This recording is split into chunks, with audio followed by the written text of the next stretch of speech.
शिवपुर एक छोटा सा गांव है जहां खेतों में मेहनत होती है और दिलों में सच्चाई बसती है।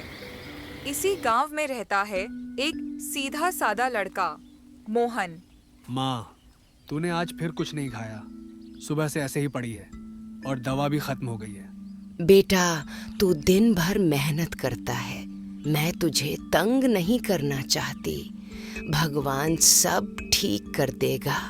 मेरे काम का क्या माँ, ये तो चलता ही रहेगा। आपकी देखभाल ज्यादा जरूरी है। भगवान से रोज दुआ करता हूँ, पर लगता है मेरी आवाज उन तक पहुँचती ही नहीं। भगवान सबकी सुनते हैं बेटा, पर सही वक्त आने पर तू बस अपना काम ईमानदारी से करता रह।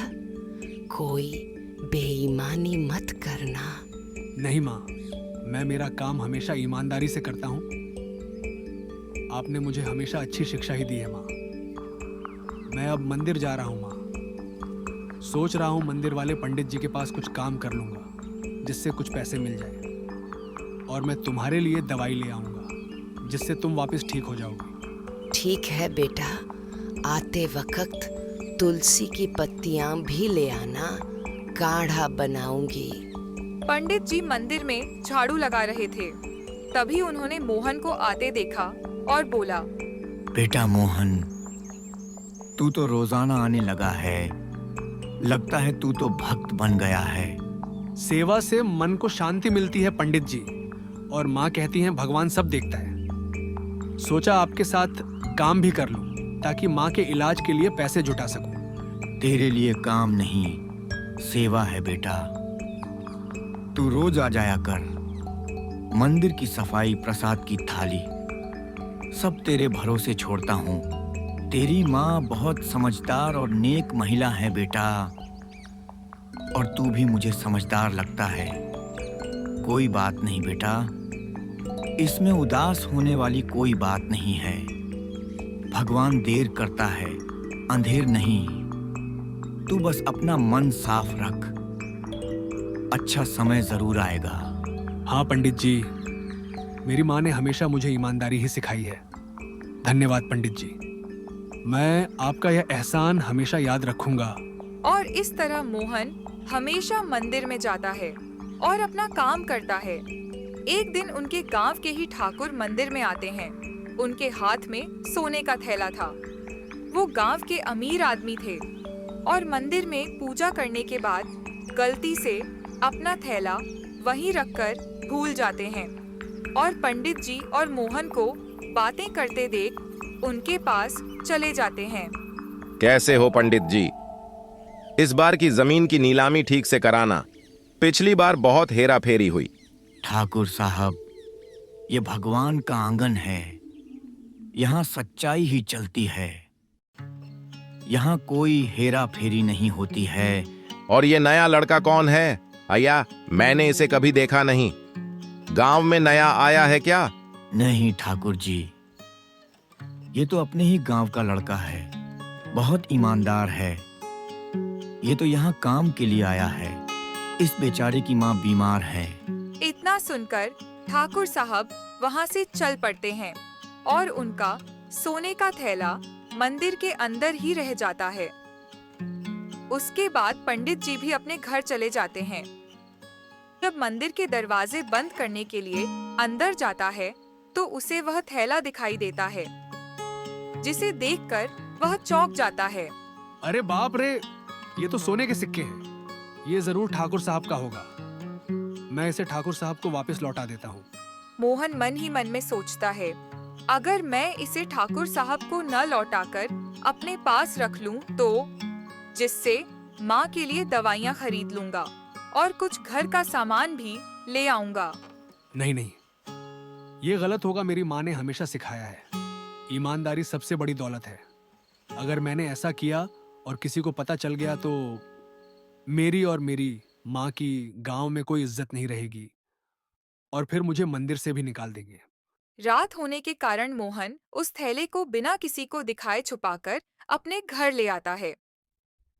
घर जाने के बाद मोहन की माँ उस थैले को देखती है और कहती हैं, अरे मोहन, ये थैला किसका है?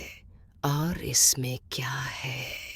मोहन सोचने लगता है कि कहीं माँ ये ना समझ ले कि मैंने ये थैला चुराया है।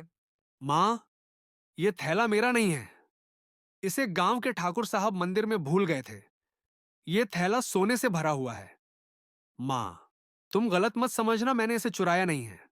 तो तू इसे अपने घर पर क्यों ले आया? किसी ने देख लिया तो हम मुसीबत में पड़ जाएंगे बेटा। नहीं माँ, मैं इसे छुपा कर लाया हूं। और घर पर तो इसीलिए ले आया क्योंकि रात होने वाली थी। सोचा सुबह होते ही वापस लौटा दूंगा। फिर तो कोई बात नहीं बेटा, पर याद रहे सुबह होते ही इसे लौटा आना। और फिर मोहन सोने का थैला माँ के पास रखकर दूसरे कमरे में जाकर सो जाता है। और अगली सुबह होते ही मोहन सोने का थैला लेकर ठाकुर साहब की हवेली की तरफ चल पड़ता है। ठाकुर साहब, शायद ये सोने का थैला आपका है। कल आप मंदिर में ही भूल गए थे।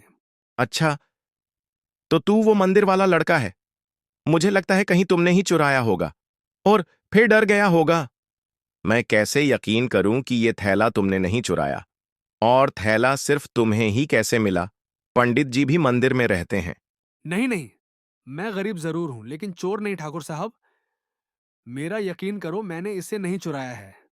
आप ही कल मंदिर के अंदर भूल गए थे और आपके जाने के बाद पंडित जी भी अपने घर चले गए थे। और फिर मैं दरवाजे बंद करने गया, तब मैंने इस थैले को देखा और थैले को लौटाना मेरा फर्ज था। मोहन और ठाकुर की बातों को सुनकर पास में खड़ा गांव का बूढ़ा आदमी बोला। ठाकुर साहब, ये मोहन है।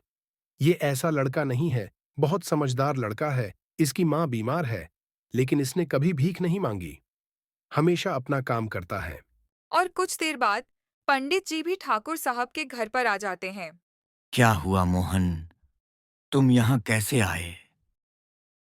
ठाकुर साहब से कोई काम था क्या? पंडित जी, ठाकुर जी कल मंदिर आए थे तो अपने साथ सोने का थैला लेकर आए थे और जाते वक्त वहीं पर भूल गए। मैं इन्हें वही लौटाने आया हूं, लेकिन देखो ना पंडित जी, ये कह रहे हैं कि कहीं तुमने ये थैला चुराया है और कह रहे हैं कि पंडित जी भी मंदिर में ही रहते हैं। उन्होंने थैला कैसे नहीं देखा? मैं कैसे यकीन करूं? यकीन। नहीं नहीं ठाकुर साहब, मैंने इस लड़के की सच्चाई खुद देखी है और मैं कल आपके जाने के बाद घर चला गया था। इसे मत अपमानित कीजिए। ठाकुर साहब पंडित जी और बुजुर्ग व्यक्ति की बातों को सुनते हैं और कहते हैं। मोहन, मैं गलत था। तुम तो सच में ईमानदार हो। तेरी ईमानदारी ने मुझे झकझोर दिया। मैंने वही किया जो माँ ने सिखाया ठाकुर साहब। किसी का हक नहीं लेना चाहिए। तो आज से तेरी माँ का इलाज मेरी जिम्मेदारी है और साथ साथ तेरी पढ़ाई का खर्चा भी। तो बेटा मोहन, तुम अब अपने घर जा सकते हो। ये सुनकर मोहन खुश हो गया। उसके चेहरे पर मुस्कान आ गई और अब मोहन अपने घर की तरफ चल पड़ा। और फिर मोहन ने घर जाकर अपनी माँ को सारी बात बताई। और फिर ठाकुर साहब ने यह भी कहा कि तुम्हारी माँ का इलाज मेरी जिम्मेदारी है। अब तुम चिंता मत करो माँ, सब ठीक हो जाएगा। आखिरकार भगवान ने हमारी सुन ली। हाँ माँ, आप सही कहती थी। भगवान सबकी सुनता है। सच की राह मुश्किल होती है, पर उसका इनाम अमूल्य होता है। गरीबी कोई कमजोरी नहीं, सच्चाई सबसे बड़ी ताकत है। दोस्तों, अब आपकी बारी है। सोचकर बताइए, अगर आप मोहन की जगह होते तो क्या सच बोलते या चुप रहते? कमेंट में लिखकर जरूर बताइए। आपका जवाब हमारे लिए बहुत मायने रखता है।